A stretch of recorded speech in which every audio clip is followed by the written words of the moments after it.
ያለው ጽንፈኛ አቅም አግኝቶ ክልሉን ኮንትሮል የሚያደርግ ከሆነ ቀጥሎ የሚያጠፋን እኛን ነው በዝግጅት ላይ ነው ያለው። ስለዚህ ይሄንን መከላከል ብቻ አይደለም ማሸነፍ መቻል በራሳችን ቦታ በእርግጠኝነት አይመጣም እንጂ ፋኖ እኛ እንደ ፍሮንት ሊለን ይችላል የሚል እምነት የለንም። ስለዚህ ከፍተኛ የሆነ ስጋት ነው ያለው። እንዲህ አይነት ጥያቄዎች ዳግም ላይነሱ በዝግጅት ነው ያሉት ለማጥፋት ማለት ነው። ለመቅበር ወደታች ለመቅበር በጣም ረጅም ርቀት ቆፍሮ ለመቅበር ነው ዝግጅት እየተደረገ ያለው። ስለዚህ ይሄንን ሊመጥን የሚችል ዝግጅት ማድረግ ይኖርብናል። እነኚህ የፋኖ መሪዎች ከውጭ ሀገርም ያሉ የነሱ ሚዲያዎች እና ከውስጥም አንዳንዴ እንደምሰማው አይ እኛ ከትግላችን አማራ ክልልን ብሎም ኢትዮጵያን ነፃ ማውጣት ነው፣ ከአገውም ከቅማንትም ጋር ችግር የለብንም፣ ችግሩን የሚያራግቡት የአገው ኤሊቶች ናቸው ብሎ ነው እንግዲህ እነሱም የሚወቅሷቸው። በተለይ በፋኖ በኩል ምን ምላሽ አለለት? አይ ውሸት፣ ይሄ ቅጥፈት እኮ ነው። ቅድም እንዳልኩ እዛ አካባቢ ያለው አስተሳሰብ ግን ምንድነው ግጭቱ የአገር አንድ የማድረግ አይደለም።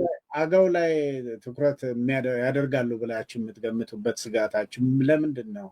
ምንድነው ነው እኮ አሁን ቅድም ብያለሁ እኮ አሁን እነሱ ያሉት ምንድነው? የመጀመሪያ ጠላታችን የአማራ ብልጽግና ነው። ቀጥሎ ጠላት ያለው ከአማራ ውጭ ያለ ብሔር ነው። ምክንያቱም መንግስት ጋር ወግኖ እኛን እየወጋን ያለው የተከላከለን ያለው የህዝብ ነው።